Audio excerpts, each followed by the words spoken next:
सलाम नाजरीन। कहने को तो बहुत मामूली सी बात थी। 20 सितंबर को पाकिस्तान स्टॉक एक्सचेंज ने पाकिस्तान होटल डेवलपर्स लिमिटेड नामी कंपनी, जो कि कराची में रीजेंट प्लाजा के मालिक हैं, को एक ख़त लिखा। उस ख़त में उन्होंने उनसे एक बहुत सादा सा सवाल पूछा, पिछले चंद हफ्तों में आपकी स्टॉक प्राइस इतनी बढ़ कैसे गई है? और वाकई में 6 सितंबर से लेके 20 सितंबर के बीच में PHDL के शेयर की प्राइस 83 रुपये से 177 रुपये तक चली गई हुई थी। अब जब भी इस तरह की प्राइस में चेंज आता है तो स्टॉक एक्सचेंज की जिम्मेदारी होती है वो कंपनी से पता लगाएं कि इसके पीछे वजह क्या है। क्या कोई ऐसी मटेरियल इन्फॉर्मेशन तो नहीं है जो कि उन्होंने इन्वेस्टर्स को और पब्लिक को बताई ना हो, और उसके बदौलत किसी और ने स्टॉक में इन्वेस्ट करके इनसाइडर ट्रेडिंग करने की कोशिश की हो। यही पता करने के लिए ख़त लिखा गया और 5 ही दिन के अंदर अंदर PHDL ने जवाब दिया कि भाई हमें तो कुछ नहीं पता क्या हो रहा है और क्या नहीं हो रहा, लेकिन कभी कभी हमारे से लोग पूछ ज़रूर लेते हैं कि क्या आप रीजेंट प्लाजा होटल को बेचना चाहते हैं या नहीं। अब लग तो रहा था कि शायद कहानी यहीं पे ख़त्म हो जाए, किसी को गलत खबर मिली और उसकी बेसिस पे उन्होंने PHDL के स्टॉक में इन्वेस्ट कर लिया।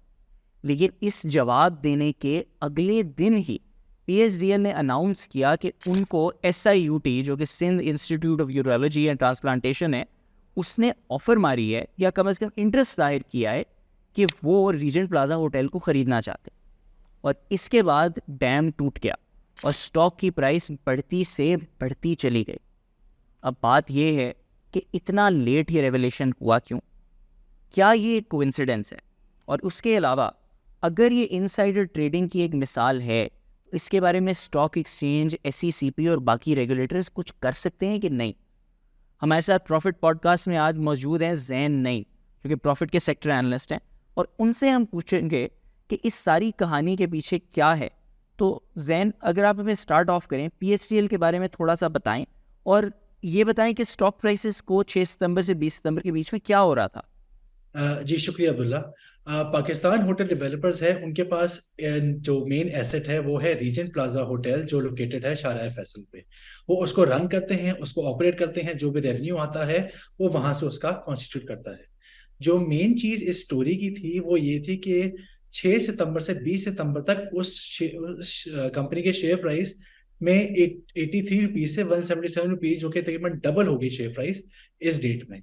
और जब ये SIUT की डील अनाउंस हुई है तो जिस तरह आपने बोला कि उसके बाद तो फिर शेयर प्राइस शूट अप करके 400 तक पहुंच गई। तो हमारी स्टोरी इसी बारे में है कि क्या किसी बंदे ने वो इनसाइडर इंफॉर्मेशन यूज करके उसके शेयर कलेक्ट कर लिए, उसके शेयर पे ट्रेडिंग शुरू कर दी और अपना फायदा उठाना शुरू कर दिया। अच्छा जैन, इसके अंदर एक सवाल जो मेरा उठता है कि जाहिर सी बात है, जब हम स्टॉक एक्सचेंज पे देखते हैं तो कुछ कंपनीज होती हैं जो कि प्रॉफिटेबल होती हैं, परफॉर्म अच्छा करती हैं और उसी हिसाब से उनकी स्टॉक प्राइस भी बढ़ती जाती है।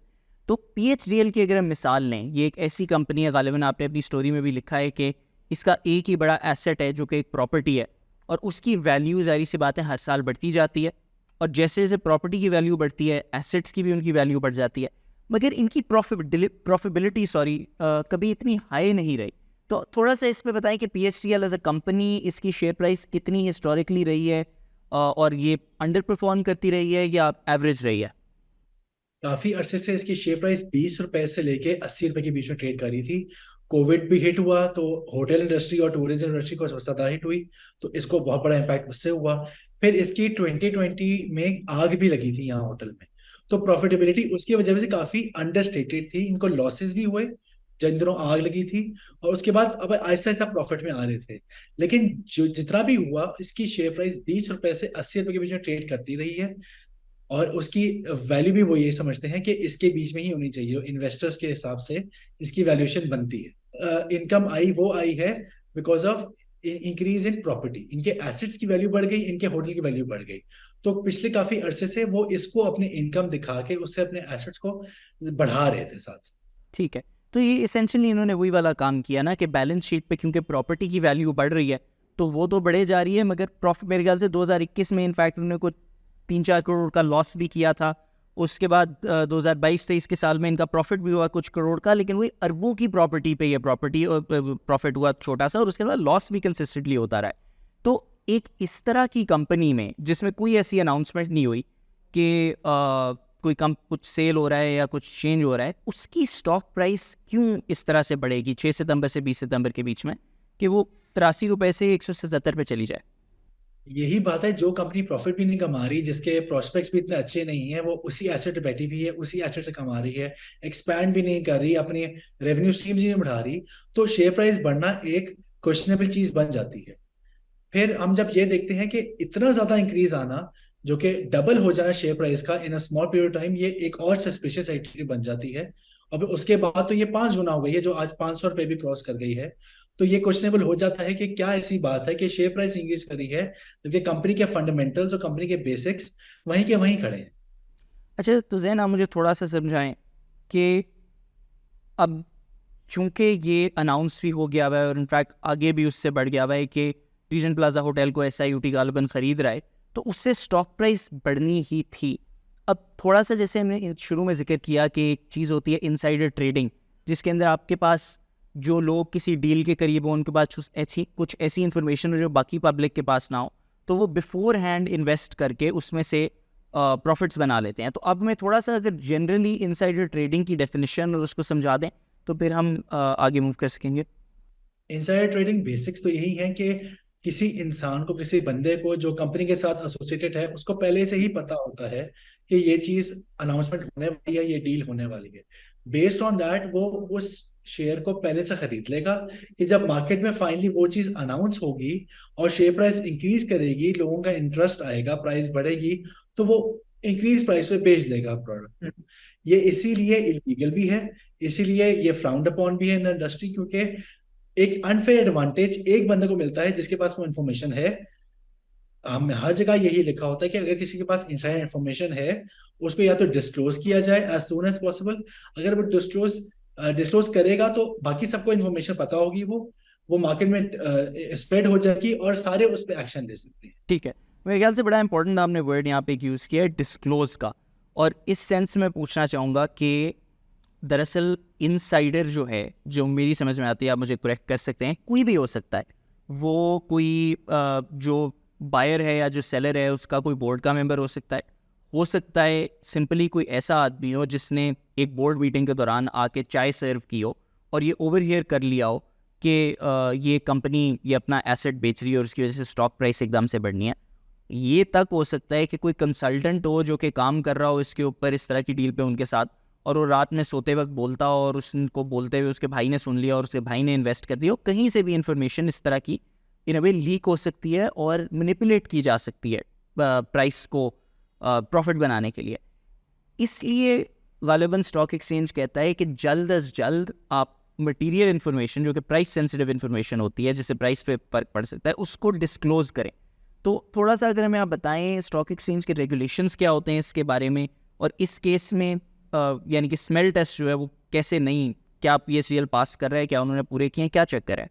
पहली बात तो ये कि PSX कहता है कि अगर आप फील करते हैं कि ये डिस्क्लोज की जा सकती है तो आप डिस्क्लोज करते हैं।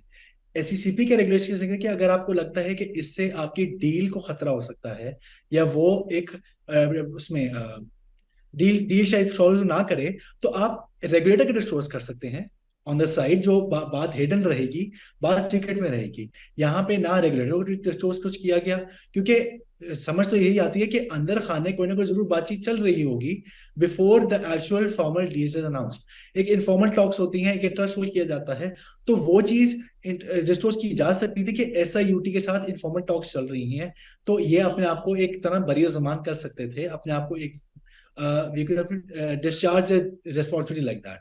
एक सेफ ऑप्शन एसेंशियली ये होता कि वो पहले ही बता देते स्टॉक एक्सचेंज को। बिल्कुल ऐसे ही है। और अगर स्टॉक एक्सचेंज को नहीं बता सकते, जो कि पूरी दुनिया को बता देगा, लेकिन इवन टेल जस्ट SECP के जो रेगुलेटर है, उनके पास भी रेगुलेशन में ये इतना रूम है कि आप खाली रेगुलेटर्स को बता सकते हैं, लेकिन इस केस में कहीं भी नहीं बताया गया। ये स्पेल टेस्ट की आपने बात की, इसलिए पास नहीं होता क्योंकि अगस्त के ड्यूरिंग इनके वॉल्यूम्स काफी ज्यादा ट्रेड हुए compare to the average volumes. Average volume जो 2000-3000 शेयर ट्रेड हो रहे थे, अगस्त के अराउंड ये थाउजेंड्स और लैक्स में चले गए, जो कि बहुत बड़ी एक जंप है एवरेज से। तो एक तो वो स्मेल टेस्ट पास नहीं होता, फिर जिस तरीके से प्राइस बढ़ाई गई है, 5 टाइम 6 टाइम इंक्रीज हो गई है इतने छोटे पीरियड में, ये भी स्मेल टेस्ट पास नहीं करता। इससे कुछ भयानक यही आती है कि किसी बंदे को ये इन्फॉर्मेशन थी कि ये कुछ महीने बाद या कुछ अरसे बाद डिस्क्लोज हो जाएगी और उसने वो शेयर्स लेके रखे। ठीक है। और गालिबन इसके अंदर Jain, if I am not getting this wrong, PHDL एक पब्लिकली लिस्टेड कंपनी है, SIUT पब्लिकली लिस्टेड नहीं है। तो इवन दो इनसाइडर दोनों की तरफ से हो सकता है, कोई थर्ड पार्टी का भी हो सकता है, रिस्पॉन्सिबिलिटी PHDL की थी कि वो स्टॉक एक्सचेंज को या SECP को इन्फॉर्म करें, if I am not wrong. बिल्कुल ऐसे ही लिस्टेड कंपनीज पैसे लेती हैं लोगों से, तो they have to be answerable to the investors. उन्होंने अपने इन्वेस्टर को जवाबदेह होना होता है। इसलिए जो भी कोई छोटी से छोटी अनाउंसमेंट हो, बड़ी से बड़ी अनाउंसमेंट हो, उनकी रिस्पॉन्सिबिलिटी कि हम डिस्क्लोज करें कि इससे अगर कोई भी प्राइस पे इम्पैक्ट पड़ता है तो उसका सारे शेयर होल्डर्स को इक्वल अपॉर्चुनिटी मिले उस पर ट्रेड करने के लिए। अब जैन एक सवाल मेरा यहाँ पे उठ रहा है कि आपके पास एक सारा सिनेरियो आ गया है इनसाइडर ट्रेडिंग का, जो कि क्रिमिनल ऑफेंस है, और गालिबन पाकिस्तान में वाइट कॉलर क्राइम पकड़ना हिस्टोरिकली बड़ा मुश्किल काम रहा है।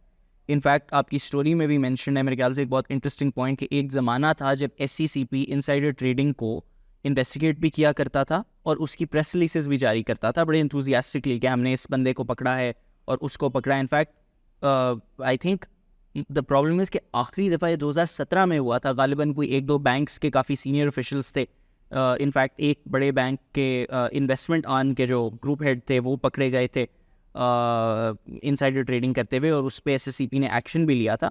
मगर ये कम कम होता नज़र आ रहा है और इनफैक्ट काफ़ी देर से नहीं हुआ। तो क्या स्टॉक एक्सचेंज के पास, SECP के पास, आगे FIA के पास क्या टूल्स होते हैं कि वो जब इस तरह की कोई चीज़ देखें या इस तरह का कोई सस्पेक्ट करें कि कोई इनसाइडर ट्रेडिंग चल रही है, what can they do about it? अभी भी PSX ने इस आंसर तो मांगा था PHDL से, लेकिन उनके पास ये अथॉरिटी है कि आगे चलते हुए अगर उनको लगता है कि जो आंसर फर्निश किया है वो सेटिस्फैक्टरी नहीं है या उनको कोई और एविडेंस मिलता है इस तरह का, तो वो इस पे इन्वेस्टिगेशन खोल सकते हैं, क्योंकि उनके पास सारा ट्रेड डेटा होता है कि किसने किस अकाउंट में कितने शेयर कब और कितनी प्राइस पे लिए। इसी तरह SECP भी इनकी मावनत कर सकता है। बैंक अकाउंट जो टाइड है इनके, उसके साथ उनके बेनिफिशियल ओनर्स कौन है, ये पूरा इन्वेस्टिगेशन की जा सकती है कि वाकई ही किसी ने इनसाइड ट्रेडिंग ही की है या फिर ये हम एक छोटी सी चीज को बड़ा समझ रहे हैं, ये शायद असल में कुछ भी ना हो, ये वाकई किसी ने अपनी ट्रू इंटेंशन से शेयर खरीदे हो कि शेयर बढ़ जाएगा और फिर ये डील आ गई। जब तक इन्वेस्टिगेशन पूरी नहीं होती हम ये किसी भी अथॉरिटी से नहीं कह सकते कि हाँ चाहे ट्रेनिंग की गई है, ऐसी कोई नीयत नहीं थी। इसलिए बेहतर यही कि इन्वेस्टिगेशन की जाए, जिसके पास PSC के पास पावर है, SECP के पावर है, और अगर FIA समझता है कि वो भी इसमें इंक्लूड किया जा सकता है तो उसको भी इंक्लूड किया जा सकता है फॉर दिस इन्वेस्टिगेशन। बिल्कुल। SECP इनफैक्ट मेरे ख्याल से FIA से रिक्वेस्ट कर सकता है कि अगर कोई छापे मारने हो, कोई फोरेंसिक इन्वेस्टिगेशन करनी हो, तो वो वाला एक्शन फिर वो ले सकते हैं। बिल्कुल ऐसे ही। और जिस तरह इनका व्हाइट कॉलर क्राइम है तो इसका सारा ट्रेड डेटा, सारी डिटेल्स SECP के पास और PSX के पास उसी वक्त आ जाती हैं, तो वो उसके ऊपर भी एक्शन ले सकते हैं। अगर उससे आगे कोई रेट्स की जरूरत पड़ती है या कोई और एक्शन की जरूरत पड़ती है तो उसमें FIA की मामलों की हासिल की जा सकती है। ठीक है। नाज़रीन, जैसे कि आपने देखा, हमने जिक्र किया पाकिस्तान में 2017 से लेके अब तक SECP ने ऑफिशियली अनाउंस नहीं किया, कोई प्रेस रिलीज नहीं जारी की कि उन्होंने इनसाइडर ट्रेडिंग के ऊपर कोई ना कोई एक्शन लिया हो सकता है 6 साल के बाद अब फाइनली जाके इस केस में कम से कम इन्वेस्टिगेशन की जाए, इवन अगर कोई इस तरह का सस्पिशियस बिहेवियर एंड पर ना निकले। जैन, बहुत शुक्रिया, थैंक यू।